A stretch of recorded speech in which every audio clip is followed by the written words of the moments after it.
ನೋಡಿ ಇದೇನು ಕಾಣ್ತಾ ಇದೆ, ನಂಜನಗೂಡಿಂದ 6 ಕಿಲೋಮೀಟ್ರ್ ಈ ಪ್ರಾಪರ್ಟಿಗೆ. ನೋಡಿ ಇಲ್ಲಿ ಈ ಪ್ರಾಪರ್ಟಿ ನಂಜನಗೂಡಿಂದ ಬರ್ತಕ್ಕಂಥ ರೋಡು, ಪಕ್ಕದಲ್ಲಿ ಚಾನಲ್ ಹರಿತಾ ಇದೆ. ನೋಡಿ ಇದೇನಿದೆ ಚಾನಲ್ ಪಕ್ಕದಲ್ಲಿ ರೋಡು ಪಕ್ಕಕ್ಕೆ, ಅದ್ರ ಪಕ್ಕಕ್ಕೆ ರಸ್ತೆ ಪಕ್ಕಕ್ಕೆ ಇದು 1.5 ಎಕರೆ ಲ್ಯಾಂಡು. ನೋಡಿ ಏನಿದೆ ಇದು 1.5 ಎಕರೆ ಲ್ಯಾಂಡು. ಸುತ್ತ ಫೆನ್ಸಿಂಗ್ ಆಗಿದೆ, ಪ್ಲಸ್ ನೆಟ್ ಕಟ್ಟಿದ್ದಾರೆ, ತೆಂಗಿನ ಮರಗಳಿದ್ದಾವೆ. ಇದು ರಸ್ತೆ. ಈ ಲ್ಯಾಂಡ್ ಬಂದು 1.5 ಎಕರೆ. ಇದಕ್ಕೆ ಸಂಬಂಧಪಟ್ಟಂತೆ ಒಂದು ಮನೆ. ನೋಡಿ ಏನಿದೆ ಮನೆ ಇದು.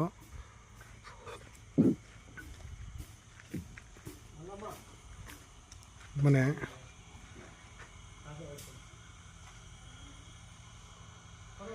ನೋಡಿ, ಇದಕ್ಕೆ ಸಂಬಂಧಪಟ್ಟಂತೆ ಒಂದು ಕೋಳಿ ಫಾರಮು.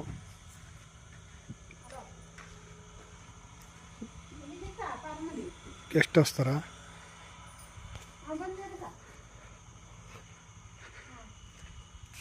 ನೋಡಿ ಇದಕ್ಕೆ ಸಂಬಂಧಪಟ್ಟಂತೆ ಕೋಳಿ ಫಾರಮು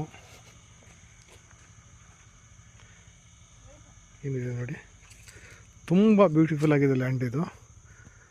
ಪಕ್ಕದಲ್ಲಿ ಚಾನಲ್ ಇದೆ, ಪಕ್ಕಕ್ಕೆ ರಸ್ತೆ, ಮತ್ತು ಒಂದು ಮನೆ, 2 ಕೋಳಿ ಶೆಡ್ಗಳಿದ್ದಾವೆ. ನೋಡಿ ಏನಿದು ಲ್ಯಾಂಡು. ಮನೆ ನೋಡಿ ಎಷ್ಟು ಸೂಪರಾಗಿದೆ. ನಂಜನಗೂಡಿನ ನಿಯರ್ ಬೈ ಒಂದು 6 ಕಿಲೋಮೀಟ್ರು. 12,000 ಕೋಳಿ ಮೇಯ್ತಾ ಇದ್ದಾವೆ ಒಂದು ಬ್ಯಾಚು. ನೋಡಿ ಸಡ್ಡು ಏಕೆ ಇದೆ, ಸುತ್ತ ಫೆನ್ಸಿಂಗು, ಒಂದು ಬೋರು, ಎಲ್ಲ ವ್ಯವಸ್ಥಿತವಾಗಿದೆ. ಮತ್ತು ಒಂದು ಜನ್ರೇಟ್ ಇದೆ. ಯಾರು ಇಷ್ಟಪಟ್ಟಲ್ಲಿ ಈ ಕೆಳಗಡೆ ಕಾಂಟ್ಯಾಕ್ಟ್ ನಂಬರ್ಗೆ ಫೋನ್ ಮಾಡ್ಬೋದು. ಇದರ ಬೆಲೆ ಬಂದು 1 ಸೇರ್ 50 lakhs ಹೇಳ್ತಾಯಿದ್ದಾರೆ. ಸೈಸ್ಲಿ ನೆಗೋಸಬಲ್ ಆಗುತ್ತೆ. ಇದು ಯಾರು ಇಷ್ಟಪಟ್ಟಲ್ಲಿ ಕೆಳಗಡೆ ಕಾಂಟ್ಯಾಕ್ಟ್ ನಂಬರ್ಗೆ ಫೋನ್ ಮಾಡ್ಬೋದು. ನೋಡಿ 2 ಶೆಡ್ಡು.